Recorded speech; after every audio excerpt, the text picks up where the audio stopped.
আমরা এই দুনিয়াতে এসেছি অযথা সময় নষ্ট করার জন্য নয়, বরং আল্লাহ তাআলার ইবাদত করার জন্য এসেছি।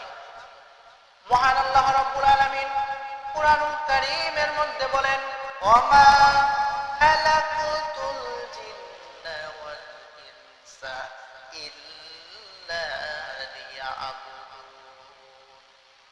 আমি মানুষ এবং জিনদেরকে সৃষ্টি করেছি একমাত্র আল্লাহ তাআলার ইবাদত করার জন্য। কিন্তু অনেক সময় আমরা ভুলে যাই, দুঃখ কষ্ট নানান বিপদ বালা মুসিবত দ্বারা আল্লাহ তাআলা আমাদের ঈমানকে পরীক্ষা করেন। জীবনে বিপদ আপদ বালা মুসিবত নানান সমস্যা আসবেই, কারণ আল্লাহ তাআলা যাকে ভালোবাসেন তার ঈমানের পরীক্ষাই করে থাকেন। তুমি যখন ক্লান্ত হতাশ মনে হবে সব শেষ, তখনই মনে রাখবে আল্লাহ তাআলা তোমার সাথে আছেন। আল্লাহ তাআলা কখনো ছেড়ে যান না। ইন্না মাআল উসরি উসরা, কষ্টের পরেই রয়েছে স্বস্তি।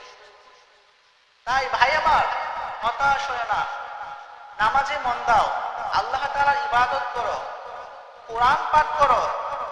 এই দুনিয়ার অল্প সময়ে যদি আমরা আল্লাহ তাআলার সন্তুষ্টি অর্জন করতে পারি, এটাই হবে আমাদের জন্য সবথেকে বড় সফলতা।